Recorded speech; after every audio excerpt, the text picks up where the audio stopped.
Welcome to the Bookbibuli podcast. And today we have One Flew Over the Cuckoo's Nest, one of America's most challenged and banned novels. 1974, 5 residents of Strongsville, Ohio, sued the local Board of Education to remove the novel from classrooms.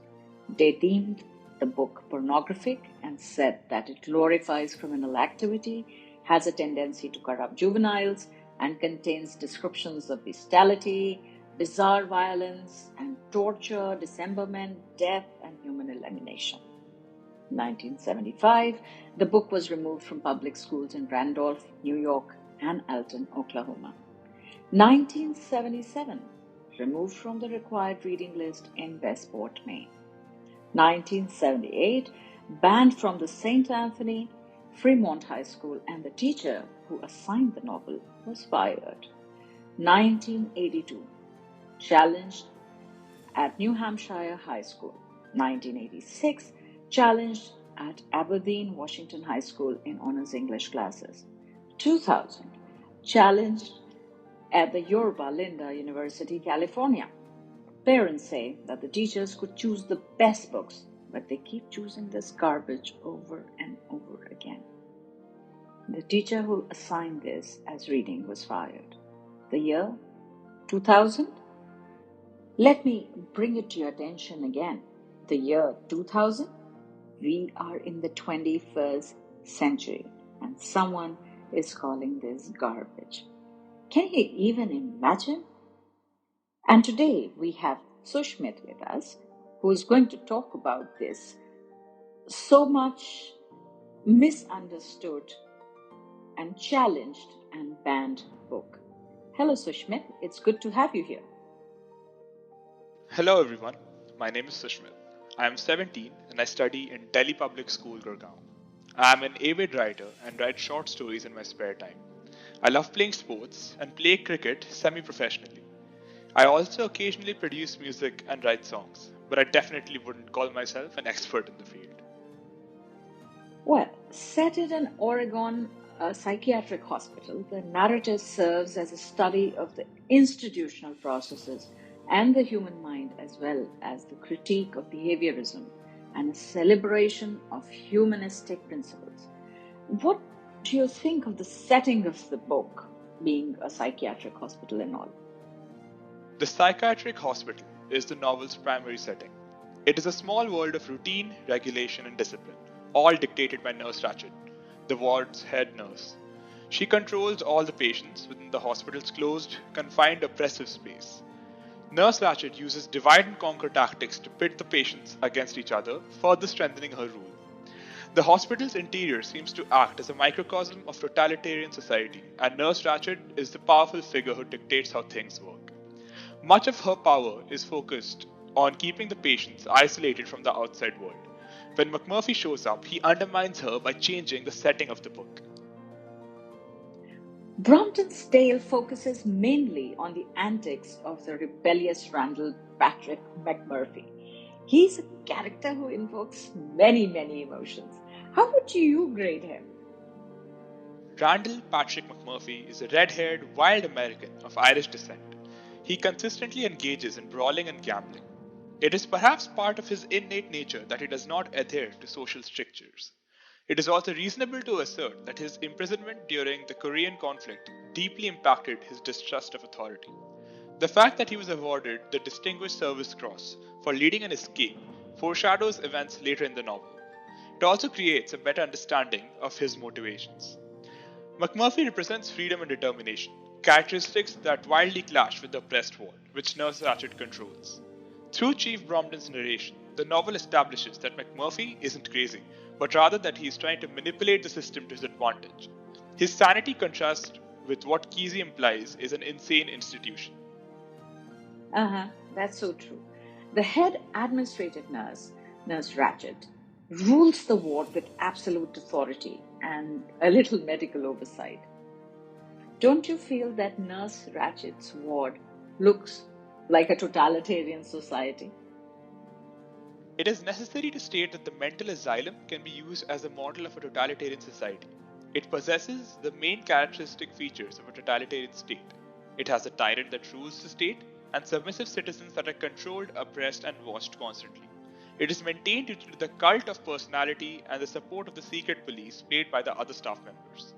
Nurse Ratched plays the typical tyrannical ruler of a totalitarian regime. She establishes and maintains strict military discipline in her ward. Her nickname, the Big Nurse, like in the quotation, the Big Nurse watches this through her window, is proof of her tyrannical behavior and unshakable authority in the asylum. She possesses total control over the medical staff and the patients of the asylum. A lot of characteristic features of totalitarian regimes can be found in the book, such as, for instance, total control of and regulation of all aspects of public and private behavior. Nurse Ratched completely controlled everyone who entered the asylum, the staff and the patients. What is more, the nurse's victims did not even realize the power established over them that proved the talent of the tyrant and maintained the cult, one more necessary characteristic of a totalitarian society.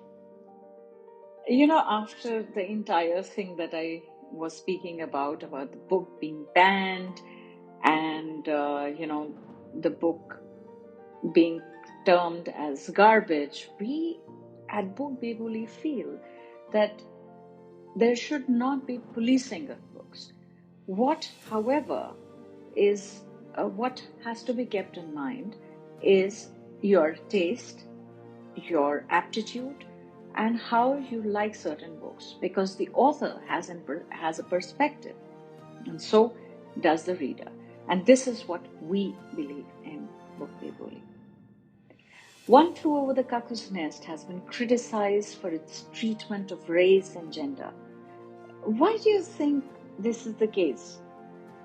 McMurphy isn't a good guy. He's full of flaws, actually full to the brim with them. He's a misogynist, a sex offender, a con man, a gambler, a thug. He isn't our protagonist because he's virtuous in any way. But we want him to succeed, to be Nurse Ratched, not because he's good, but because the alternative, a total crushing conformity and control, would be worse. What do you think about that? The relationships in Kesey's One Flew Over the Cuckoo's Nest promote sexist views of traditional gender roles by elevating male power. While the political and social climate may have influenced Kesey's anti-feminist stance, it does not justify condoning the men's use of force upon powerful women like Nurse Ratched. In his attempt to voice his sexist opinions, Kesey only succeeds in creating one-dimensional characters that lack depth and substance. The one-dimensionality of the characters leaves the male characters as mere caricatures of men, powerful and dominating, or weak and wispy. In contrast, the female characters are either sexless machines, like Nurse Ratched, or submissive sex tools, like the strippers they invited to the psychiatric ward. In the book, Kesey's failure to accept a powerful woman without sacrificing her femininity reveals his own paranoid fears of feminism. We have to accept books as products of the times in which they were written. Older works often have strong elements of racism, sexism, anti-Semitism, and homophobia. But for the classics, it is worth tolerating in order to experience the more valuable parts of the book. Well, not the main protagonist, Chief Brompton, who's a long-term patient in Nurse Ratched's psychiatric ward. He narrates the events of the novel. And why do you think that is? The reader eventually learns that Chief Brompton serves as the story's narrator. This gives the story a bit of irony, which is when the opposite of what one expects to happen happens. Brompton being the narrator is ironic because he has been pretending to be deaf and mute for the whole novel, yet he shares the story with the reader from his perspective. However, reading the story from the perspective of Brompton has its own set of issues.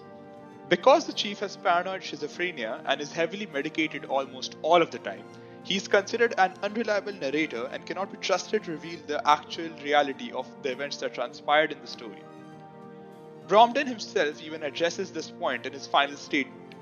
He discusses the true nature of storytelling and the nature of the truth. He says, quote, "It is the truth, even if it didn't happen," unquote. Okay, and now to the final question.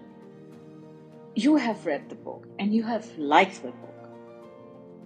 So I would like to ask you that did the book make you question the accepted definitions of Sane, insane, sick, healthy. Modern society is an oppressive and mechanizing force. The hospital is a place for the people who do not fit into their roles in society like cogs in a machine. This way of interpreting the world emphasizes that those who do not conform to the rules and conventions of society are seen as defective. Such people are labeled mentally ill and sent for treatment. The hospital is defined as the place where these ill go to be cured.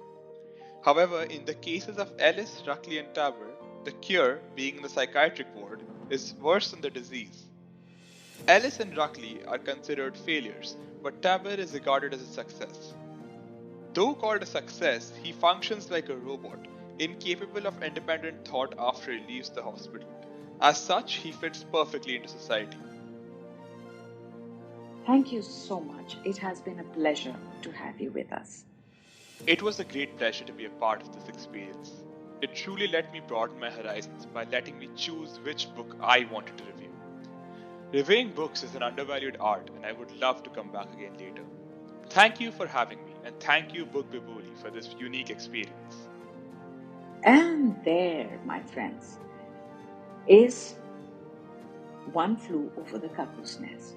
Tyrannical Nurse Ratched rules her ward in an Oregon state mental hospital with a strict and unbending routine, unopposed by her parents who remain cowed by mind-numbing medication and the threat of electric shock therapy. But her regime is disrupted by the arrival of McMurphy, the swaggering, fun-loving trickster with a devilish grin who resolves to oppose her rules on behalf of his fellow inmates. His struggle is seen through the eyes of Chief Bromden, a seemingly mute, half-Indian patient who understands McMurphy's heroic attempt to do battle with the powers that keep them imprisoned. Ken Kesey's extraordinary first novel is an exuberant, ribald, and devastating on his portrayal of the boundaries between sanity and madness.